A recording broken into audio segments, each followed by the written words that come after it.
Mark and I always begin our mornings the same way. While I'm preparing breakfast in the kitchen, my husband embraces me from behind. "Good morning, honey," his warm voice whispers in my ear. I instinctively close my eyes. The sense of security I feel in Mark's arms. The gentle scent of soap. A morning just like any other. Yet each of these ordinary moments is precious to me. Through the windows of our home in Greenwich's upscale neighborhood, the fresh early summer sunlight streams in. A quiet Sunday morning. The faint sound of church bells can be heard from the neighborhood. At this hour on a holiday, our neighbors are probably still deep in sleep. As I retie the strings of my white apron, I take eggs from the refrigerator.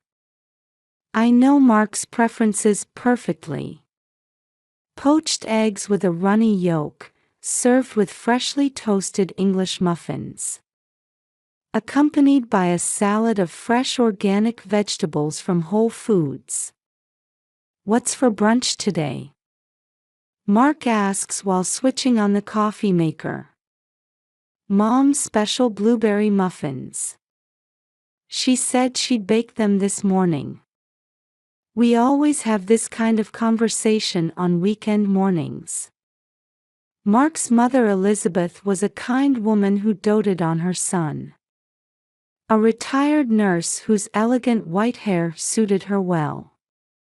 She always wore pastel-colored clothes and made tending to her garden roses her daily routine. Inviting us for Sunday brunch every week was, I believe, her way of expressing motherly love. Everything happens for a reason. That's my favorite saying. Yes, everything happens for a reason. Meeting Mark must have been destiny too. 2 years ago, when I first saw him at a mutual friend's garden party, my heart moved quietly but surely.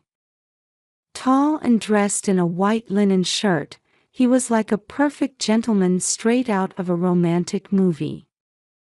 As a manager at J.P. Morgan, he had a gentle and thoughtful personality. On our first date in Manhattan, I fell in love with his slightly shy smile. I still vividly remember the day he proposed to me during a picnic in Central Park. In the soft light of dusk, more beautiful than the diamond's sparkle was the love reflected in his eyes. And the joy when we chose this house in Greenwich together. White walls, green lawn, roses blooming in the garden. Every day felt like a dream. Elizabeth's house is a large traditional colonial mansion. Opening the heavy wooden front door always envelopes us in warm air. Family photos adorn the mantelpiece, where Mark's childhood smile still watches over me warmly. In the living room furnished with antique pieces, we often spend peaceful Sunday afternoons over tea. My mother-in-law teaches me gardening. "We planted this rose when Mark was 5, she reminisces nostalgically, and watching her profile, I secretly imagine if someday I too will be able to share such memories with my own child. Learning how to care for roses and spending peaceful time together had become our Sunday pleasure. Every morning, I check the pearl necklace at my throat. A precious treasure Mark gave me on our wedding day. It seemed to symbolize our happy marriage. And this morning, I had gained a certainty. In the spotless bathroom with its gleaming marble counter, I stared at the pregnancy test with trembling hands. Positive. My reflection in the mirror breaks into a radiant smile. Could there be any greater happiness? The crystallization of Mark's and my love. The beating of a new life. Everything was perfect. Sunday afternoon at 3 o'clock. Our car was heading down the familiar road to his mother's house. Greenwich's street trees gently filtered the early summer sunlight. From the passenger seat, I kept stealing glances at Mark's profile. There seemed to be something shadowing his refined profile today. But perhaps that was just my imagination. Do you think Mom will be happy? I kept repeating the same question in the car. I'm sure she will, I continued, as if convincing myself. After all, we've been married for 2 years. Mom's been saying she wants to see her grandchild. Mark tightened his grip on the steering wheel slightly, his expression stiffening. Yes, of course. His voice rang hollow. But I didn't notice. Happiness had filled my heart so completely that it masked even the slightest sense of something being wrong. The car entered the quiet residential area. Amid the familiar scenery, I was thinking about the baby. There's a lovely park around here. I'm looking forward to taking walks with the child. The thought warmed my heart. Elizabeth's house came into view. The well-maintained front garden was abloom with colorful roses. The white roses planted beside the entrance were particularly stunning. Just last week, my mother-in-law had taught me how to care for them. The large white house showed its warm presence as if welcoming us. Opening the front door, the scent of blueberry muffins wafted through the air. Elizabeth's homemade treats always soothed my heart. Today was supposed to be a special celebration. I believed she would surely be delighted to hear the baby news. Entering the living room, Elizabeth sat on the antique sofa wearing an elegant floral dress. Her white hair seemed to shine more softly than usual. The table was set with the usual silver cutlery and Wedgwood tea set. Sunlight streaming through the windows reflected off the polished silver, making tiny particles of light dance around the room. "Welcome, Linda." Elizabeth stood up and embraced me gently.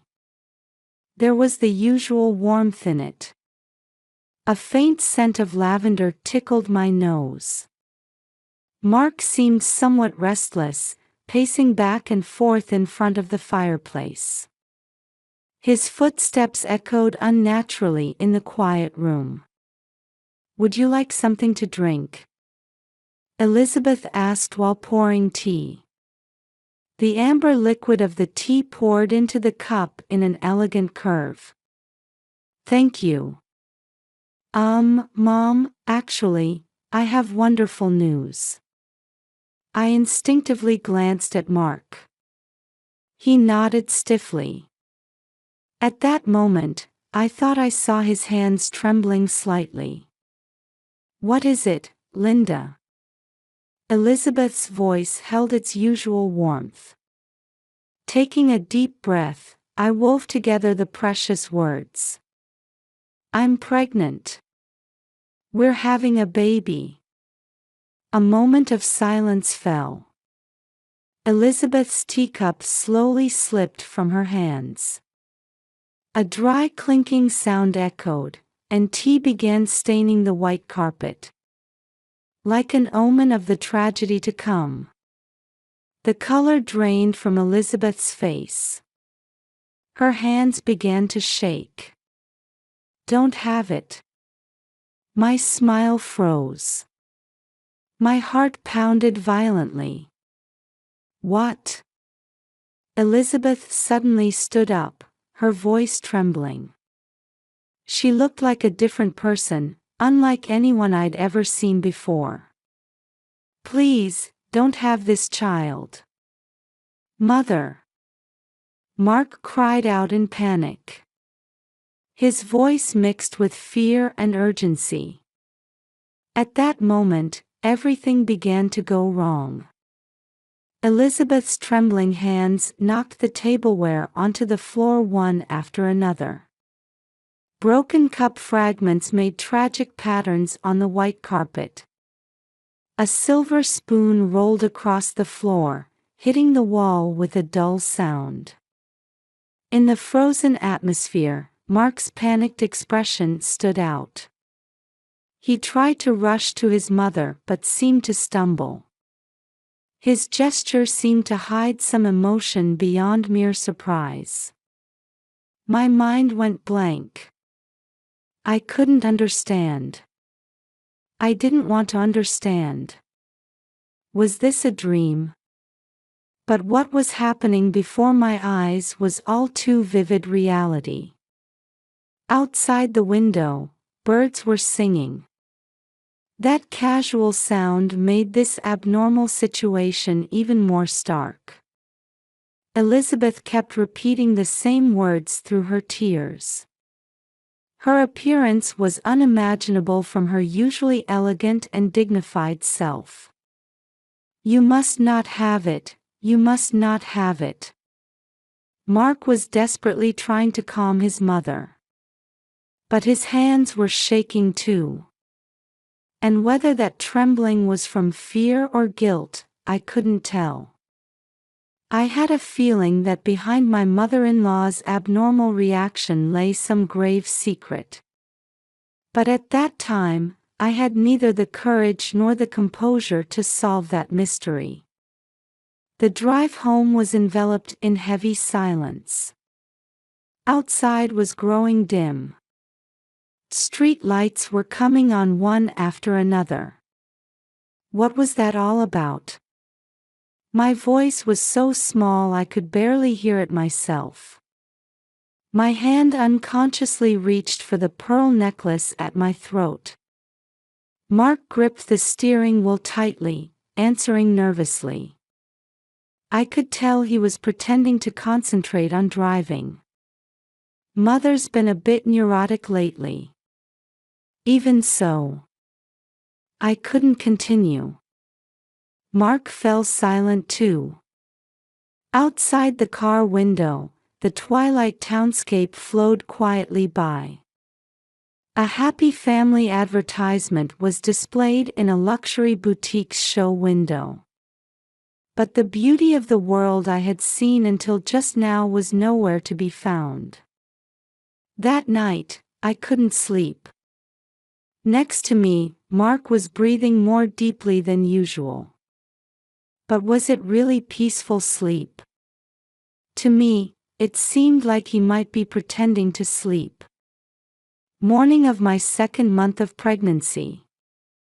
From behind me as I stood in the kitchen, Mark approached. Lately, his footsteps seemed strangely nervous to my ears. While birds sang their morning song outside the window, only this house seemed wrapped in an eerily unnatural quiet. "Drink this." What Mark held out was a mug containing an unfamiliar brown liquid. The floral pattern painted on the white porcelain seemed strangely ominous, unlike before. Mother said it's good herbal tea for pregnant women. I hesitantly accepted the mug. There was something off about the sweet, lukewarm scent that reached my nose. But that might just be due to changes in my condition from pregnancy. I've become sensitive to smells lately. Thank you. The moment I took a sip, a strange sensation spread through my chest. It was definitely not pleasant. A burning sensation in my throat, and a feeling like my stomach was freezing. From that day, my condition began to change dramatically. I was hit with abnormal drowsiness, and uncontrollable dizziness and nausea. My appetite completely disappeared. This was clearly different from normal morning sickness. I would wake up to severe abdominal pain in the morning and be plagued by unexplained fevers at night. "Are you okay? You don't look well." Mark looked at me with a worried face. But I felt like some other emotion lurked behind those eyes. Relief? Expectation? Or guilt? Unreadable emotions swirled in the depths of his eyes. In the doctor's examination room, in the sterile space with its scent of disinfectant, I waited for the examination results with trembling hands. The wall clock's second hand ticked abnormally loud. The test results looked normal. The doctor's words, spoken with a gentle smile, didn't ease my anxiety at all. Rather, those words seemed disconnected from reality. "But this nausea..." The words trailed off. I didn't know how to explain. My head was fuzzy, and I couldn't think straight. Pregnancy symptoms vary by individual. "But if you're worried, let's do another checkup next week." The doctor's words seemed to come from far away. As I left the examination room, Mark's expression, sitting in the waiting room chair, seemed to distort for a moment. At night, Mark spent more and more time at his computer. The blue-white light cast eerie shadows on his face. When I approached, he would hurriedly close windows. Such gestures increased day by day. Around 2 a.m. when the living room clock struck, he would always go to his computer. The sound of typing keys and occasional deep sighs. It was like the sound of someone being chased and bound by something. One day, while putting away laundry, an unfamiliar bankbook fell from the inside pocket of Mark's suit. Opening it, I found records of huge withdrawals I knew nothing about. My heart began racing. On the back of the bankbook was the name of an unknown facility. And the same amount was being withdrawn every month. And then, the suddenly increased business trips. Longer phone calls than usual. Late-night emails. Everything was unnatural, everything stirred up anxiety. My heart grew heavier day by day. Since that day at brunch, both my mother-in-law and Mark's behavior had clearly changed. Weekend brunches were cancelled with the excuse of feeling unwell, replaced by increasing late-night phone calls. When I woke in the middle of the night, Mark was gone. Small voices leaked from the living room. Elizabeth's voice over the receiver. "There's still time. Think about that child. Don't add to your sins." I began to gradually understand the meaning of these fragmentary words I heard. But I didn't want to understand. Part of me wanted to turn away from this reality. Anxiety and loneliness enveloped me. Outside the window, rain had begun to fall. That sound drew me deeper into darkness. Even lying in bed, I couldn't sleep from nausea and anxiety. My pillow grew wet with tears. Elizabeth's phone calls grew more persistent day by day. "There's still time, Linda. Think about the child. I've already decided. I'm having this baby." My hand trembled as I placed the receiver down. The pearl necklace at my throat touched my skin coldly. Time watching movies as a couple, cooking dinner together, weekend shopping trips, all became things of the past. Replacing them were Mark's deep sighs, my mother-in-law's anxious phone calls, and my uncontrollable nausea. One night, waking to severe abdominal pain, I went to the kitchen for water. There I saw the herbal tea box thrown in the garbage. In small letters was written a warning. Avoid use if pregnant or possibly pregnant. At that moment, all the unsettling feelings connected. The dark premonition grew stronger day by day. But the life growing surely inside me. Protecting this child was now my only mission. The contractions began at midnight. Outside was pitch black darkness. A wheelchair moved quietly down the white corridors of Greenwich General Hospital. Mark pushed the wheelchair at an unnecessarily quick pace, sweat beading on his forehead. I could feel his hands trembling through the back of the chair. The hallway fluorescent lights cast our shadows on the wall. Two distorted shadows. They seemed to presage our distorting fate.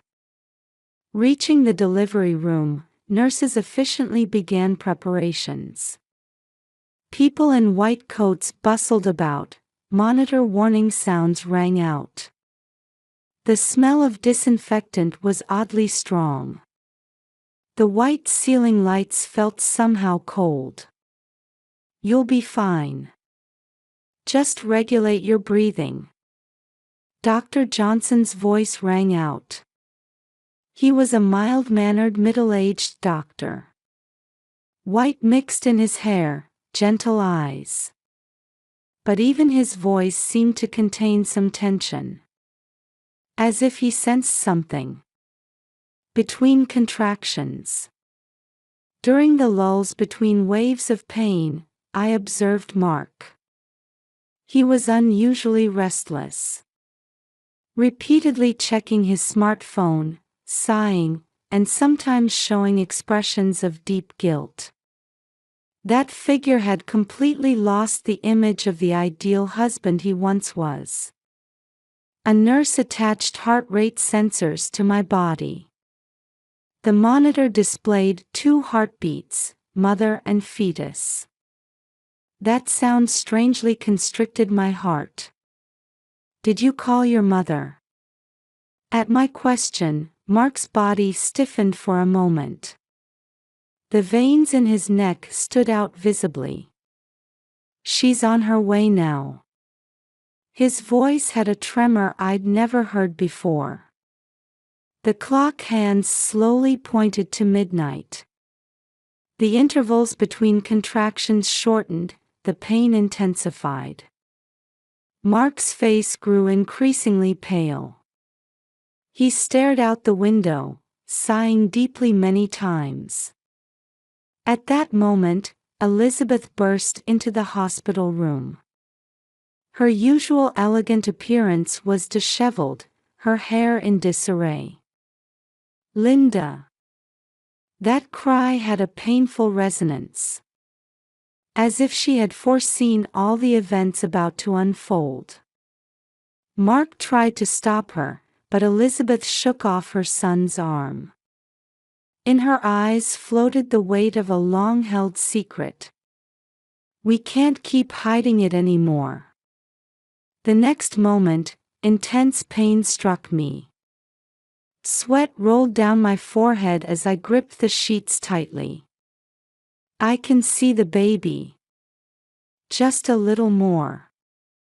The doctor's voice, machine sounds, Elizabeth's crying, Mark's panicked voice.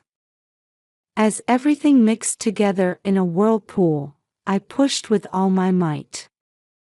The pearl necklace at my throat touched my skin coldly. It seemed like the final symbol of a happy marriage about to crumble. A small cry rang out. At that moment, the air in the hospital room froze. Dr. Johnson stood motionless, staring at the baby. His expression showed years of professional calm crumbling in an instant. "Doctor?" The nurse's voice rang out anxiously. The movement of surrounding staff stopped. The doctor's expression changed completely. It was an expression I had never seen before, mixing anger and sadness. "Police! Call the police immediately." Those words rang through the white hospital room like a bomb. The fluorescent lights overhead seemed to flash blindingly for a moment. "Stop!" Mark shouted. His voice was so distraught it was unrecognizable as that of the once composed investment bank manager. "Please, listen. There's a reason for this." But it was too late. Minutes later, the hospital room was filled with the sound of police sirens. Footsteps running down the hallway. Then uniformed officers entered the room one after another. Their footsteps seemed to beat the same rhythm as Mark's heartbeat. "Mr. Mark Wilson." The officer's voice rang cold. His eyes held the certainty built from years of duty. At that moment, Elizabeth took my hand. With tears distorting her face, she began to speak. Her hand was cold and trembling. 10 years ago, Mark had another child. Severely disabled, in a facility. Her words broke off. The pain of revealing a long-hidden secret seeped through her voice. The room was wrapped in heavy silence. Only the monitor sound continued marking time mercilessly. Massive treatment costs were needed. Elizabeth's voice trembled. In her eyes mixed unconditional love for her son and the anguish that came with that love. But insurance wouldn't cover it, the facility fees were enormous. Mark was aiming for a promotion. But if they knew he was the father of a disabled child? All the mysteries connected at once. The herbal tea. Frequent late-night phone calls. The hidden bank book. And my mother-in-law's abnormal reaction that day. The truth was too cruel. "You tried to induce a miscarriage." My voice was surprisingly calm. Perhaps it was an emotion beyond anger, a kind of enlightenment. Mark fell to his knees as if collapsing while being handcuffed by the police. The figure of the once dignified investment bank manager was no longer there. "I just wanted." Words that couldn't become words vanished emptily. On his back was the heavy cross of 10 years. The baby was immediately taken to intensive care. The doctor said it was to check the effects of long-term drug administration. The tiny life sleeps surrounded by IVs and monitors. In that small sleeping face showed both anxiety for the future and the strength to live despite it all. Elizabeth was sobbing on a bench in the hallway. "Forgive me. I knew, but couldn't stop it." Her figure seemed about to be crushed under an unbearable weight as a mother and as a human being. Through the white hospital room window, dawn light began to stream in. Now that all truth had been revealed, we were about to meet a new morning. The pale light, somewhat ironically, illuminated the room like a symbol of hope. But this wasn't the end, it was the beginning of a new battle. For the baby. And for myself. A year has passed since then. In a hospital room, I hold a small life in my arms. My daughter's life began surrounded by IVs and monitors. Due to the effects of the drugs, her growth faced many difficulties. But her strength to live desperately was second to none. Linda, today's test results are very good. The attending physician smiles kindly. She's been in charge of my daughter since admission. Thank you. I put heartfelt gratitude into those words. From the hospital school classroom, children's laughter can be heard. My daughter's rehabilitation continues. But her smile grows brighter day by day. Good morning, Ray. A nurse calls out. Ray. A name I gave meaning, ray of hope. My daughter responds by waving her small hand. That gesture naturally brings smiles to those around her. Mark's trial had already ended. The crime of injury through drug administration. A 5-year prison sentence. In court, all he could do was cry. But an unexpected turning point came right after that. Before being transferred to prison, Mark said he wanted to see me. The figure I saw in the visiting room was no longer the shadow of the once dignified investment bank manager, but just a father regretting his sins. I went to the facility. Mark's voice trembled. I couldn't visit even once, when that child turned 10. But I finally met him. When our eyes met, I understood. The foolishness of myself who had been running away. When I heard that story, something moved within me. The following week, I visited that facility with a heavy resolve. A quiet building surrounded by greenery. There, I met Mark's first child for the first time. James. The boy in the wheelchair had gentle eyes like Mark's. When I approached, he showed me his biggest smile. At that moment, everything changed. Now, we are building a new form of family. After Ray is discharged, we plan to leave Greenwich and move near James's facility. To begin a new life with both children. My relationship with Elizabeth has also gradually changed. She now works as a volunteer at the facility. While utilizing her experience as a former nurse, she spends her days in atonement. Every Sunday, she comes to see James. And sometimes she comes to check on Ray too. If only I had told the truth back then. Elizabeth often murmurs. But everyone has regrets. What's important is how we live from here on. That's what I've learned. The other day, while thinking about motherhood, I met a mother in the facility hallway. She who was desperately raising a child with severe disabilities said this. There's no such thing as a perfect life.